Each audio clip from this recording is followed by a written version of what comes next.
इस वीडियो में हम देखेंगे उस समांतर चतुर्भुज का क्षेत्रफल ज्ञात कीजिए जिसकी भुजाओं के सदिश क्रमशः i cap 2j cap plus 3k cap हैं और 3i cap minus 2j cap plus k cap है। इनके बीच का कोण की ज्या भी ज्ञात करो। तो हमें करना क्या है, उस समांतर चतुर्भुज का क्षेत्रफल ज्ञात करना है। तो सबसे पहले देखते हैं कि क्या दो सदिशों से समांतर चतुर्भुज बन सकता है। अब देखिए यहाँ पर मान लीजिए एक सदिश हमारे पास ये है, ये सदिश है ए और दूसरा जो सदिश है ये है आपका बी सदिश है। अब अगर कोई सदिश इसके समानांतर और इसके बराबर लंबाई का होगा तब वो नया सदिश नहीं होगा, उसे भी हम ए ही कहेंगे। अब मैं कहता हूं कि समांतर चतुर्भुज क्या होता है। समांतर चतुर्भुज का मतलब है उसमें चार भुजाएं होती हैं लेकिन दो आमने सामने की भुजाएं समानांतर और बराबर होती हैं। तो अगर मैं कहूं कि ये ए सदिश है, ये बी सदिश है, तब इसके सामने और इसके बराबर वाला भी ए सदिश ही होगा और बी के सामने वाला चूंकि बी के बराबर होगा तो ये भी बी सदिश ही होगा। इसका मतलब ये हुआ कि किसी समांतर चतुर्भुज को बनाने के लिए हमें सिर्फ दो सदिशों की आवश्यकता होती है। इसमें तीर का निशान बनाने के बाद सदिश को पूरा कर देते हैं तो ये ए सदिश हुआ, इसी तरीके से ये बी सदिश हुआ, यहाँ से ऐसे बी सदिश हुआ।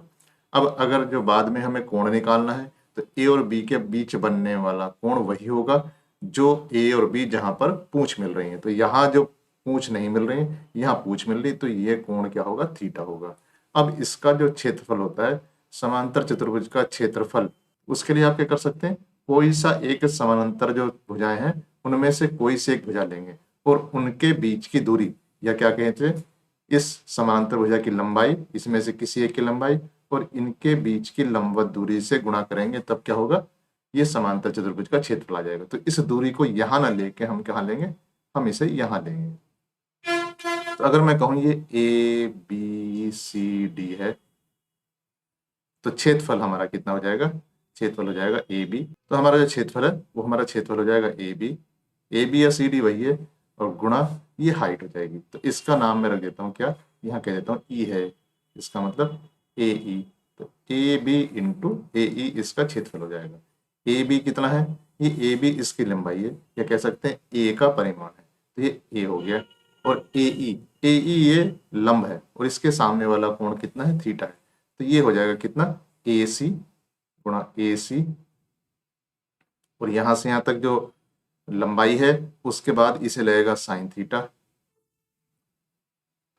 तो ये हो गया कितना, ए बी साइन थीटा और ये होता है ए क्रॉस बी का परिमाण।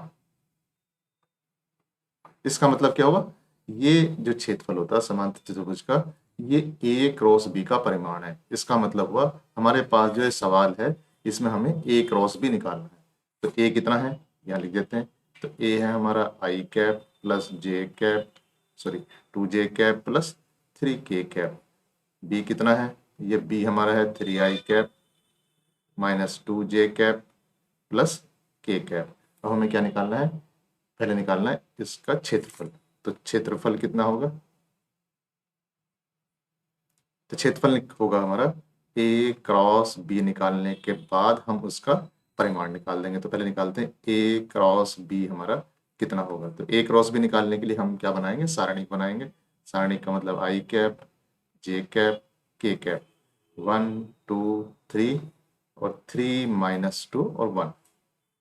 इसको सोल्व करने के लिए देखिए क्या करेंगे, आई कैप लेंगे पहले, ये आपको पता ही है। तो ये हटा देंगे, ये वाला कॉलम हटा देंगे तो बचा क्या, ये हुआ 2 इंटू 1 कितना हुआ 2 माइनस 3 इंटू 2 कितना हुआ 3 को 2 से गुणा करी तो 6 आया माइनस का, 6 यहाँ प्लस का हो जाएगा 6।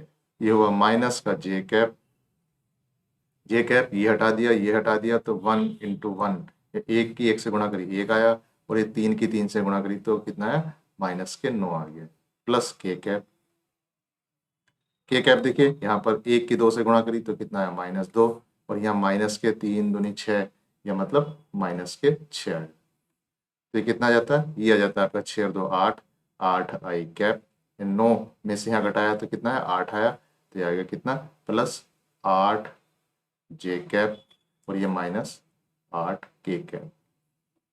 तो ए क्रॉस बी आपका कितना आ जाता है 8i cap plus 8j cap minus 8k cap. अब देखिए यहाँ पर अब हमें क्या करना है, अब इसका परिमाण निकालना है। तो ए क्रॉस बी का परिमाण निकालने के लिए क्या करेंगे, इसका एक्स घटक होगा उसका वर्ग, वाई घटक उसका वर्ग, जेड घटक उसका वर्ग और तीनों के वर्गों को जोड़कर उसका वर्गमूल निकाल देंगे। तो ये हो जाएगा 8 का स्क्वायर यानी कि 8 का वर्ग 8 का वर्ग 8 का वर्ग का वर्गमूल। तो देखिए यहाँ पर ऐसे करते हैं तो कितना आ गया, ये आ गया 3 गुणा 8 का वर्ग, क्योंकि वर्ग को वर्ग ही रहने देंगे, ये बाहर आ जाएगा, ये आ जाएगा 8√3। अब चूंकि यहाँ कुछ यूनिट नहीं दी हुई है तो इसे लिख देंगे 8√3 यूनिट या मात्रक। ये कितना हो गया, क्षेत्रफल। अब दूसरी बात है कि इन दोनों के बीच का कोण चाहिए, कोण की भी ज्या चाहिए, मतलब साइन चाहिए। तो साइन निकालने के लिए क्या करेंगे, ए क्रॉस बी निकाल देंगे। तो ए क्रॉस बी हमने पहले से निकाला हुआ है, तो ए क्रॉस बी का परिमाण कितना है, 8√3 है। तो है क्या, ए क्रॉस बी, ए क्रॉस बी का परिमाण अगर कहें तो हो जाएगा ए बी साइन थीटा। हमें चाहिए क्या, हमें साइन थीटा निकालना है। इसके लिए हमें ए चाहिए, ए के लिए पहले वेक्टर चाहिए, बी वेक्टर चाहिए। तो ए वेक्टर कितना है, i cap plus 2j cap plus 3k cap. अब ए अगर निकालूंगा तो हो जाएगा अंडर रूट या कह सकते हैं वर्गमूल 1 का वर्ग प्लस 2 का वर्ग प्लस 3 का वर्ग। 3 का वर्ग 9, 2 का वर्ग 4, 9 और 4 13, 13 और 1 14, ये हो गया कितना 14। बी कितना है, बी हम देख लेते हैं दोबारा से, बी क्या था, बी था 3 - 2 1, तो यह 3i minus 2j plus k। तो b का जो मान आ जाएगा या कह सकते हैं b का परिमाण आ जाएगा, ये आ जाएगा 3 का वर्ग प्लस 2 का वर्ग प्लस 1 का वर्ग, ये भी इतना ही आ जाएगा कितना, अंडर रूट 14। तो ये कितना है, a क्रॉस b का परिमाण कितना है, ये है 8√की